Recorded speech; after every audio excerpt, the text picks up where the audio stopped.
Hey, call me Shape, and today we're reacting to a video titled Why You Must Become a Bad Person to Be Magnetic. Let's get into it. To become the most magnetic version of you, it will require you to feel like you are becoming a quote-unquote bad person. And I would say the degree to which you can embrace being this quote-unquote bad person is the degree to which you create immense breakthroughs in your own life, the degree to which you are more magnetic in your life, the degree to which you are in your own frame, and therefore have a more magnetic quality where people gravitate towards you despite the fact you've become a bad person, with air quotes. So when I say bad person, understand that when people can feel other people's energies, when people are considered to be empaths, what I am suggesting you do, you will literally feel like you are doing something wrong. You will feel like you are a quote-unquote bad person, when in fact, you are actually becoming more authentic.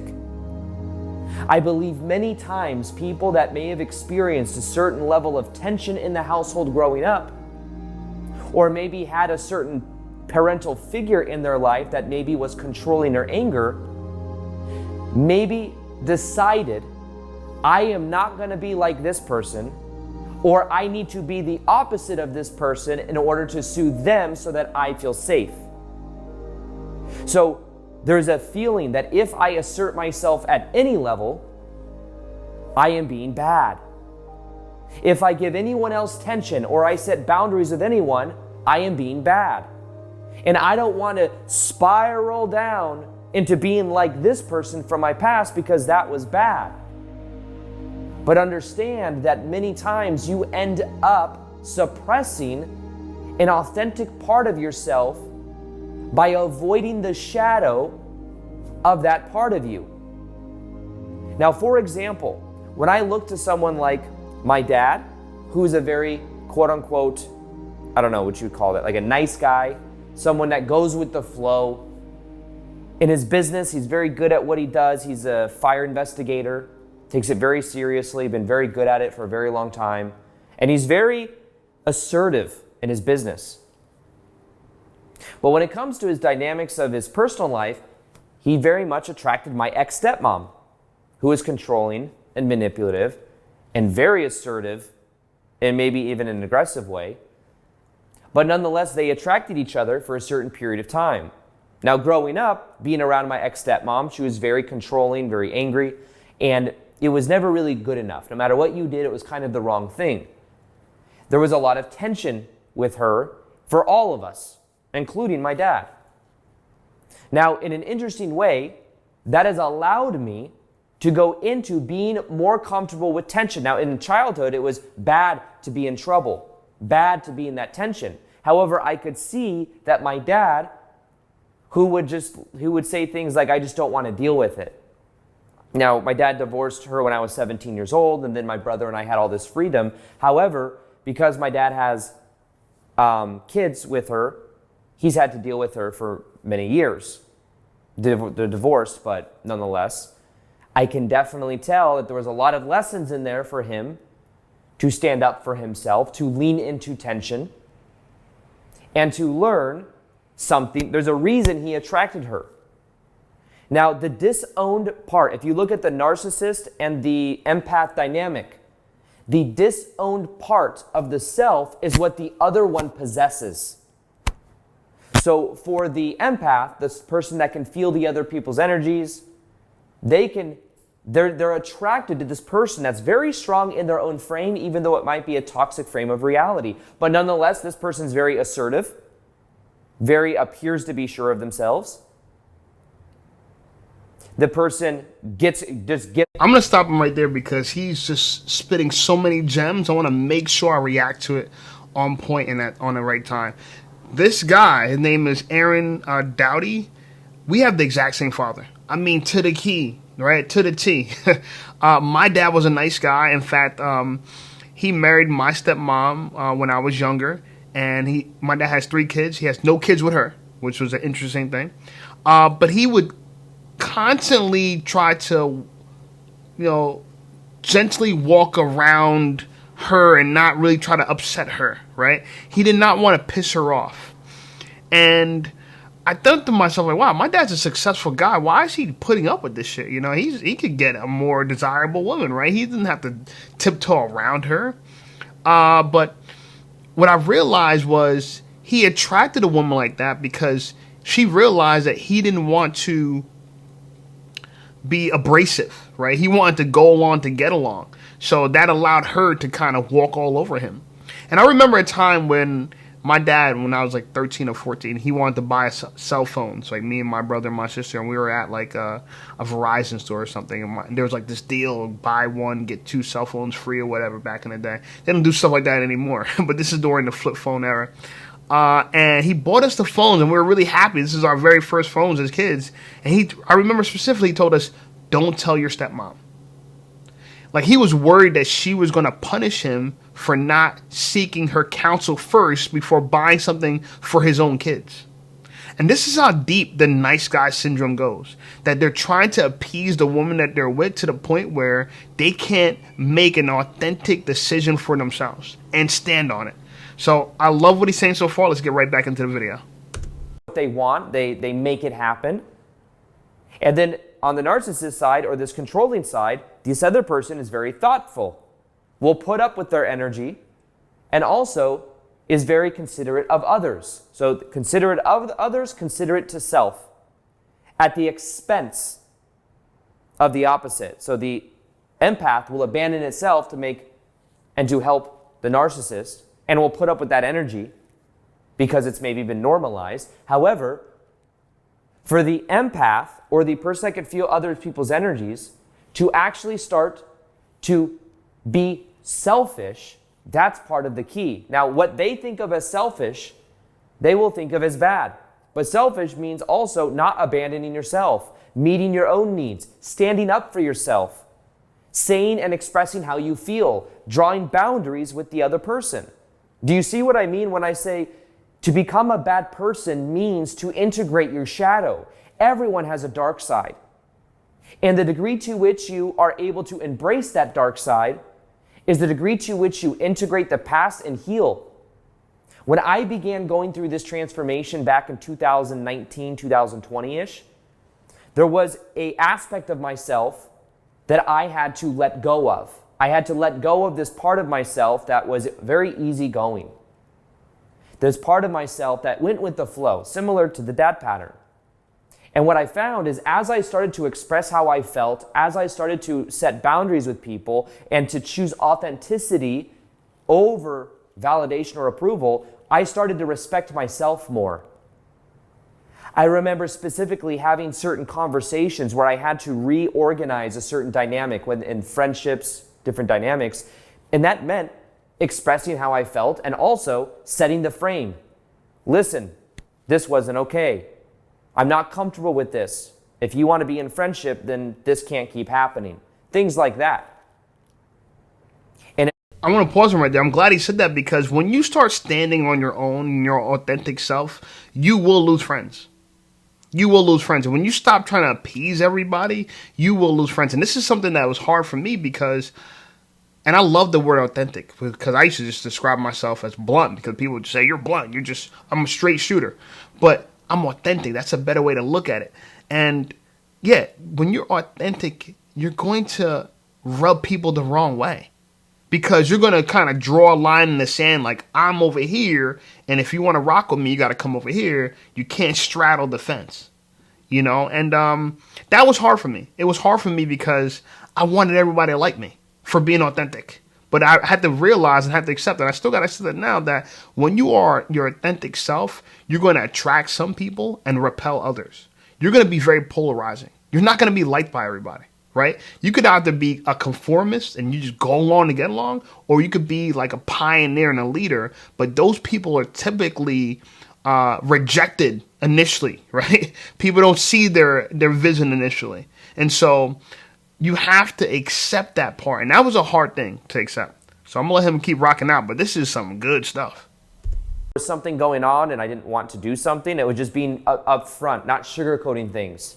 saying no more easily. As I started to say no more often, as I started to show the parts of myself, even when it came to dating, that was another thing. I would from the front, from the get-go, show exactly who I am and not be afraid of that. Knowing that if somebody doesn't resonate with it, it's good, it's okay. It's actually good in a way to be rejected, in the sense that anytime you get that quote-unquote rejection, you are reestablishing within yourself that you have your own frame and that you have your own standards. And they say rejection is redirection, but understand that that saves you time. Like, there's someone that you wouldn't resonate with, and what that does is it buys you back the time and energy to go put it into yourself, which is selfish from certain perspectives, but nonetheless more magnetic. So when you think of someone that's magnetic, you most likely think of someone that's in their own frame of reality. You think of someone that's not attached to someone else. And here's the thing. Some people will consider you that quality a bad person quality, to be quote unquote selfish and to not need anything from anyone else. Now, the thing to realize is what you're really breaking is the codependency on caring what other people think. The codependency and the attachment, which is not love to begin with. So let's kind of look at this whole dynamic of what is bad. Let's say this: leaning into tension. Tension is not bad. If you have other people that feel tension because you're expressing the real you, it's not your responsibility to mitigate their tension. I've gone through something interesting in the family when my mom passed away. She passed away a little over a year ago. Oh no, under a year ago, from the time of recording this video. However, when that happened, there was a lot of chaos in the family. I'm the oldest out of all my siblings.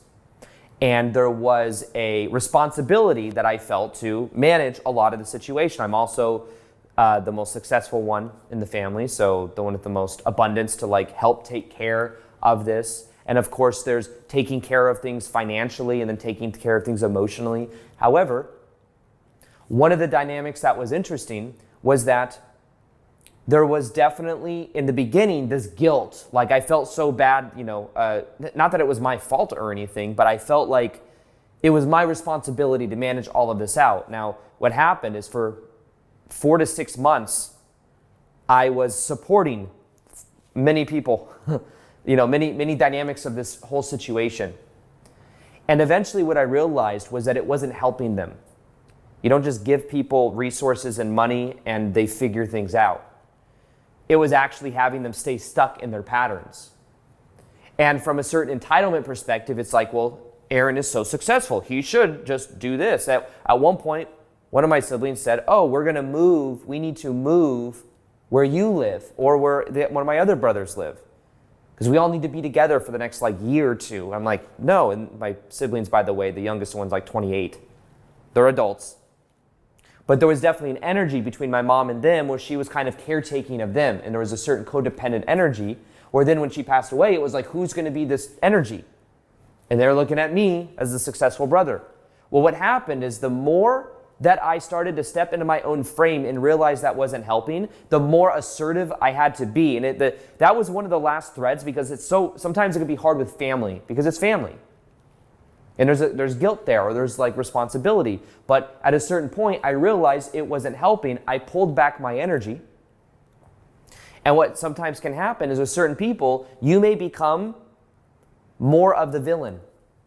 You may become the person that is then the bad person. You're the bad person because you're being firm. You're the bad person because you are being assertive. I want to stop him right there. This is so interesting because he's kind of helping me reflect on my life and understand my life so much better. I am the villain in my family, but not because I'm an awful person, but because I'm authentic. But I used to call it blunt, but now I'm going to call it authentic. I tell the truth. I don't try to avoid tension by telling the truth. Now, what I've realized from what he's saying and just reflecting on my own life is there's going to be two types of people. One that create tension and one that absorb tension. You got to decide who you are. If you're going to be the person who creates the tension and being authentic, then there's going to have to be someone that has to deal with that. And, AKA, you make the frame, they got to live in your frame or get the hell out. Or there's going to be someone else that creates the tension, aka they're creating the frame, and you're going to have to live in their frame. Now, as a man, you don't really want to live in anyone else's frame but yourself, right? That's not leadership. But a lot of these nice guys, what they're going to do is they're going to live in a woman's frame just so they don't create any tension. They'll accept all her attention, not to create any. And I've realized that I've never done that. I've never been a pushover with women, ever. Right? But part of me, I do have like nice guy tendencies where it's like, I care about people. I'm really empathetic. So I'm not like a full-on narcissist. But he's making me think I need to become a full-on narcissist in a way that I don't sell myself short to appease anyone else. That's the last part of what I do that I think I might have to change. Not that I got to become a complete prick or anything like that. But more so that I have to put myself first, right? Consider other people, but put myself first. And sometimes putting yourself first is helping people, right? Because you know that they're valuable to you. But other times putting yourself first is not going against who you are to appease somebody else. And I've done this time after time after time, and it's just, man, this is refreshing to hear this guy. I'm going to definitely add his link to the description. You guys can check him out, Aaron Doughty. And I'm also going to tag this video as well. So this video is a little bit longer than I'm going to be recording for, but you guys can check it out. And by the way, if you have any video ideas that you want me to react to, please feel free to hit me up on Instagram. My IG handle is exactly the same. It's called Me Shape. And I'll be glad to react to some videos you guys got. But let's let him rock out a little bit more, and then I'll close it all up. And you're no longer taking on the responsibility of other people's things, but you express that. You're not doing it out of guilt. So one thing that I had to realize is that I had to lean into that and actually say, you know what? I'm not being my ex-stepmom because I'm being assertive, or I'm letting people learn their own lesson, or I'm pulling back from supporting, multiple people in my family. And I'm letting them learn it on their own, especially as adults. I'm not going to rob them from that lesson. So what I've learned is the more I'm in that energy of expressing what's actually real for me and what I actually feel is going to help them, I've been more in my own frame, more empowered, and more magnetic. That also leaks into other areas of my life, where I'm more assertive when it comes to friendships, business relationships, dating, everything. Because I'm more in my own frame, and there's not that fear around being the real me. I accept myself, and I don't need the acceptance of other people to feel validated or worthy. But from a certain perspective, that would be a bad thing, a bad person. So understand that for you to really become the most empowered magnetic version of you, it may require you to step into your own frame and to be, quote, a bad person. But a bad person is just a concept. You maybe have disowned a certain aspect of one of your family members. You may have disowned the empowered part of you because it's dark. You perceive it as dark. There's this book that's called Relentless. It is on the coach. I think it's something Glover is his name. And he coached Kobe Bryant. He coached Michael Jordan and D. Wade. They're all amazing basketball players. Michael Jordan being the best basketball player of all time. And what he talks about is that there's these different categories of basketball players. And what he says is there's something called a closer, a cleaner, and a cooler. There's the three different temperaments of basketball players. Now, a closer is someone that in the right moment can make the shot they need to make. The closer is the person at the end of the game, they're down by 2 and someone needs to make a 3, you give it to that person, they can close it out. But they only really perform when it's the moment that they need to perform. Then you have a cooler. A cooler, I believe, I don't remember completely as much of what a cooler is as the other two that I'm about to explain because they're not as important. think a cooler is someone that in certain moments maybe performs well. It's a little bit less cool than the closer and definitely a lot less cool than the cleaner. But the cooler is not as good. The cleaner, though, a cleaner is someone that is relentless and that is always putting pressure on themselves. Someone that is always, I think the cooler is someone that's like, has a lot of talent, but doesn't put a lot of pressure on themselves, or they need external pressure to like perform. Whereas the cleaner is like a Jordan. It's like a D-Wade. It's like a Kobe Bryant. It's someone that is just relentless on winning, always putting pressure on themselves. Now, what this author says is that certain players that we think are the best, like LeBron James, for example, he's one of them that he says he's more of a closer than a cleaner. It's almost like they need to be down, and he needs it's not always on like it was for Jordan and Kobe Bryant and D-Wade. Now, it's just like a different mentality. Now, but one of the things he said about these people, the cleaners, is that they all have a dark edge. They have a dark side. Michael Jordan is extraordinarily competitive. He's got maybe a gambling thing where he just gambles. That was a big controversy back in the day. It's his gambling. He's just so competitive.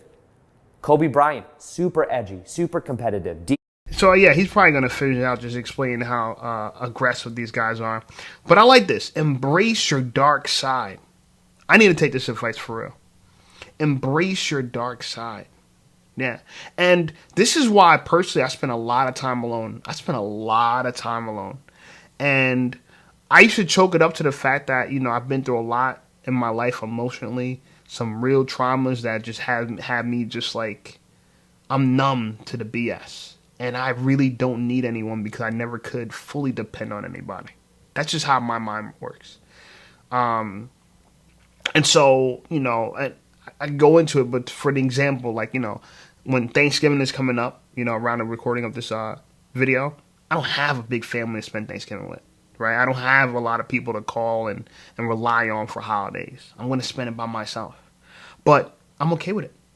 It doesn't bother me. Like, sometimes I think to myself, damn, it would be nice to, have family and to get togetherness because, listen, I love people. But I'm also comfortable being by myself. And so that's the dark side about myself I embraced. You're going to probably have to embrace it as well if you're watching this video. You're going to probably have to tap into the person that exists within you, but you've been putting a cap on it, right? You've been avoiding it because you don't want to upset somebody. And guess what? You might have to. Anyway, I thought this video was great. I'm going to tag the original link to this video inside the description, so go check it out. Go subscribe to my guy, Aaron Dowdy. Other than that, like, comment, subscribe to this video. This channel is blowing up. I appreciate you guys, all my new subscribers. Man, this is going to be my time for YouTube, and I'm really, really excited about it. But I'm going to keep delivering this great quality content for you guys. And check out some of my other videos, and I'll see you over there.